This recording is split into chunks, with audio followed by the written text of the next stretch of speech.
మీరు గనక ఈ టాపిక్ మిస్ చేసినా లేదా నెగ్లెక్ట్ చేసినా మీరు ఏదైతే రావాలనుకున్నారో ఎంటీఎస్ జాబు అది రాకపోయే ఛాన్స్ అయితే ఉంది. సో ఆ టాపిక్ ఏంటిదే, నేను దేని గురించి మాట్లాడుతున్నా అనేది వీడియోలో క్లియర్ ఎక్స్ప్లెయిన్ చేస్తా. సో వీడియోలో ఇన్ఫర్మేషన్ మీకు చాలా అంటే చాలా యూజ్ అయింది. సో వీడియోని ఎక్కడ స్కిప్ చేయమాకండి, చివరి వరకు చూడండి. అండ్ ఎవరైతే నా ఛానల్ కొత్తగా చూస్తున్నారో వాళ్ళు తప్పకుండా నా ఛానల్ సబ్స్క్రైబ్ చేసుకోండి. సబ్స్క్రైబ్ చేసుకుని పక్కన ఒక గంట సింబల్ ఉంటుంది, దాన్ని నొక్కండి. అండ్ నేను చెప్పే టాపిక్ మొన్న మీకు నేను చెప్పేది ఎస్ఎస్సి ఎంటీఎస్ గురించి కాదు, జీడిఎస్ టు ఎంటీఎస్ జాబ్ గురించి. సో అది ఎట్లా ఉంటుందంటే, మొన్న మీ ఎవరైతే జీడిఎస్కి 3 years కంప్లీట్ చేసుకున్నారో సర్వీస్, వాళ్ళు ఎంటీఎస్ ఎగ్జామ్స్ రాసుకోవచ్చు. నేను చాలాసార్లు చెప్పిన. అండ్ రీసెంట్గా 2026కి సంబంధించి నోటిఫికేషన్ అయితే రిలీజ్ అయింది. GDS to MTS notification release అయింది, ప్లస్ ఎగ్జామ్ కూడా జరిగింది. ఎప్పుడు జరిగిందంటే July 11 జరిగింది ఎగ్జామ్. July 11 జరిగింది. సో తెలంగాణకు సంబంధించిన పేపర్ అయితే చాలా అంటే చాలా ఈజీగా ఉంది. సో నాకు తెలిసిన ఒక బ్రో అయితే ఎగ్జామ్ రాసిండు MTS. So post man MTS రెండు ఒకే ఎగ్జామ్ కాబట్టి, సో అతను పోస్ట్ మ్యాన్ రాసిండు, ఎంటీఎస్ రాసిండు. సో అతను MTS paper same, first paper same కాబట్టి తను అడిగితే ఎలా రాసి బ్రో అంటే, సో జీకేకి సంబంధించి అయితే 6 questions తప్పు పెట్టిండంట. 6 questions అంటే దగ్గర క్వశ్చన్ వచ్చేసి 2 మార్కులు కాబట్టి ఎంటీఎస్కి సంబంధించి 2 అంటే మొత్తం 12 మార్క్స్ మిస్ అయినట్టు, 12 మార్క్స్ పోయినట్టు. సో 12 అంటే జీకే అని కాదు, జీకేకి సంబంధించి కాదు, జీకేలో ఒక 2 bits 3 bits రాంగ్ పెట్టా అన్నాడు. మొత్తం మీద ఓవరాల్ గా ఈ జనరల్ అవేర్నెస్ సంబంధించి 6 బిట్లు తప్పు పెట్టిండు. అందులో జీకే ఒక 2-3 రాంగ్ పెట్టినట్టు ఉన్నాడు. సో మొత్తం దగ్గర 12 మార్కులు అయితే మిస్ చేసుకుంటాను. సో నేను ఫస్ట్ నుంచి చెప్తున్నా. సో ఇప్పుడు 12 మార్కులు అంటే దగ్గర అతనికి జాబ్ మిస్ అయ్యే ఛాన్స్ అయితే ఉంది. ఎందుకంటే 1 మార్కులోనే క్వశ్చన్ 2 మార్కులు కాబట్టి, ఒక క్వశ్చన్ తప్పు పెడితేనే మనకి మార్క్స్ లో చాలా డిఫరెన్స్ వస్తుంది. సో వచ్చే జాబ్ కూడా పోయే ఛాన్స్ ఉంది ఎంటీఎస్ జాబు. సో ఎందుకని నేను ఫస్ట్ నేను చెప్పేది ఏంటిదంటే, ఈ జనరల్ అవేర్నెస్ అంటే ఈ జీకేకి సంబంధించి, ఎందుకంటే మీరు డిపార్ట్మెంట్ క్వశ్చన్స్ 30కి ఈజీగా అటెంప్ట్ చేయగలరు.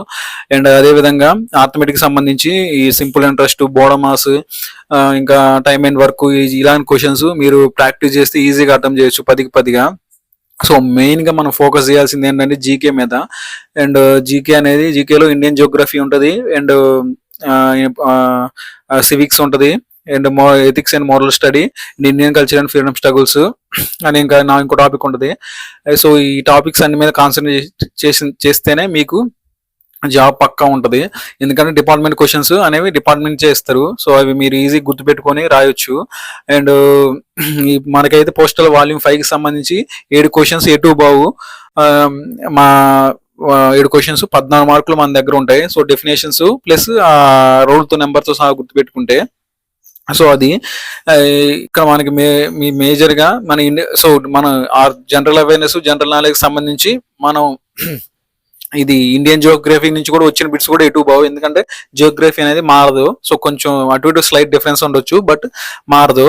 అండ్ అదే విధంగా ఇంకా మనకి సివిక్స్ కూడా ఈ fundamental rights and directive principles అంటే ఆదేశిక సూత్రాలు అండ్ ప్రాథమిక హక్కులు అండ్ అమెండ్మెంట్స్ ఉంటాయి, అండ్ షెడ్యూల్స్, ఇవి కూడా మారవు. ఎందుకంటే కొంచెం చేంజెస్ వస్తాయిలే కానీ ఇవి కూడా ఎప్పుడు చేంజెస్ అయితే జరగవు. సో వీటి నుంచి కూడా చినిపిస్తూ కూడా ఈజీగా అటెంప్ట్ చేయొచ్చు.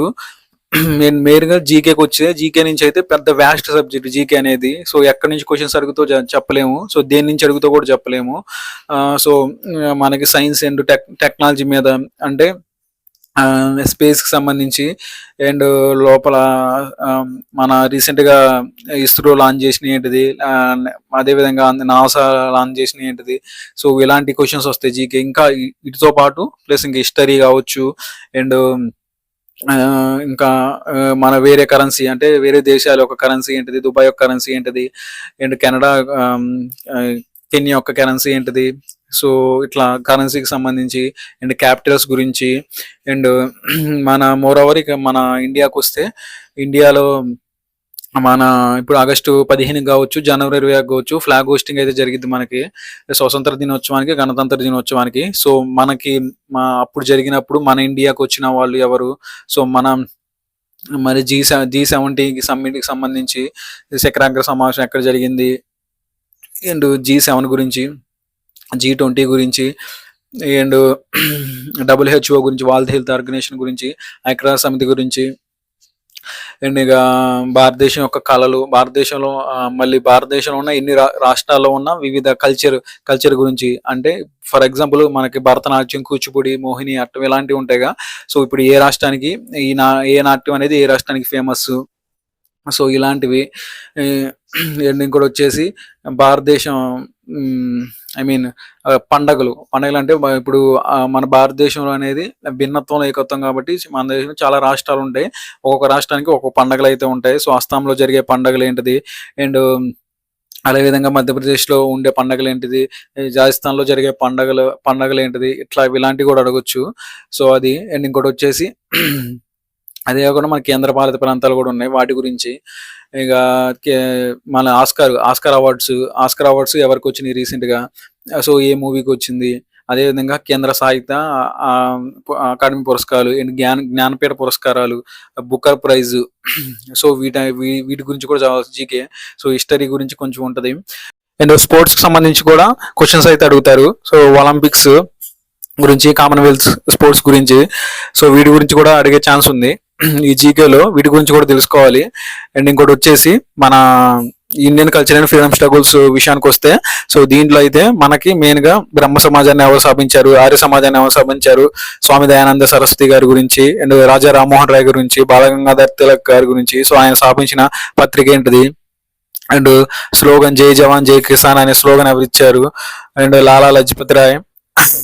అండ్ వాటిలో మళ్ళీ ఇంకోటి వచ్చేసి మన స్వాతంత్ర ఉద్యమంలో ఉంటది, స్వతంత్ర ఉద్యమంలో క్విట్ ఇండియా ఉద్యమం గురించి, ఉప్పు సత్యాగ్రహం గురించి, చంపారన్ ఉద్యమం గురించి, ఖిలాఫత్ ఉద్యమం గురించి, అండ్ స్వతంత్ర ఉద్యమంలో ఘట్టాల గురించి, సో దండి మార్చు. సో వీటన్నిటి గురించి వచ్చే క్వశ్చన్స్ అడుగుతారు. సో ఇది కూడా ఇంపార్టెంట్. సో ఇదైతే మీరు అసలు నెగ్లెక్ట్ చేయమాకండి, ఎందుకంటే ఇవి చాలా చాలా ఇంపార్టెంట్ ఇది. ఎందుకంటే ఇది మిస్ అయితే మీకు ఆల్మోస్ట్ మీ వీటిలోనే తప్పు చేస్తారు. సో మిగతా అన్ని అటెంప్ట్ చేస్తారు. చాలా మంది వీటిలోనే రాంగ్ పెట్టేది. వీటి గురించి అయితే అసలు నెగ్లెక్ట్ చేయమాకండి. 3 months ఆర్ 6 months నుంచి చదువుకుంటేనే మీరు ఈ జీకేని మీరు అటెంప్ట్ చేయగలరు. సో మీకు జాబ్ అయితే వచ్చే ఛాన్స్ ఉంది. ఇవి కనుక నెగ్లెక్ట్ చేస్తే జాబ్ మిస్ అయ్యే ఛాన్స్ ఉంది. మళ్ళీ చెప్తున్నా, నెగ్లెక్ట్ చేయమాకండి. కావాలంటే నాకు వీలున్నప్పుడల్లా వీటి గురించి నేను వీడియో చేస్తాను. నేను ఆల్రెడీ ఇండియన్ జియోగ్రఫీ గురించి దగ్గర 13 క్లాసులు చేసిన. సో ఇంకా నేను మధ్యలో ఆపేసిన, చేయాలి. సో నాకు కుదిరినప్పుడల్లా చేస్తా. సో ఈ సివిక్స్ గురించి కూడా చేస్తా, మిగతా వాటి గురించి కూడా చేస్తా. సో ఈ జీకే చదువుకోవడానికి మంచి బుక్స్ గురించి రెఫర్ చేయమంటున్నారు. సో దాని గురించి కూడా వీడియో చేస్తా. సో ఇది మీరైతే ప్రిపేర్ అవుతా ఉండే ఖచ్చితంగా. డైలీ కరెంట్ అఫైర్స్ చూసుకుంటా ఉండాలి, ఎందుకంటే ఇవి కరెంట్ అఫైర్స్ మారుతూ ఉంటాయి. డైలీ చూసుకోవాలి. అవి నోట్స్ రాసుకోవాలి, దాన్ని రివిజన్ చేసుకోవాలి. అప్పుడు ఎగ్జామ్ టైంకి ఏమన్నా వస్తే వాటి నుంచి మీకు ఇంకా లక్ ఈజీగా ఆన్సర్ చేయగలరు. అది. సో వీడియోలో ఏమన్నా మిస్టేక్ ఉంటే క్షమించండి. అండ్ ఈ వీడియో మీ ఫ్రెండ్స్ ఎవరికైనా యూజ్ అవుతుందో ఖచ్చితంగా షేర్ చేయండి. And thanks for watching my video.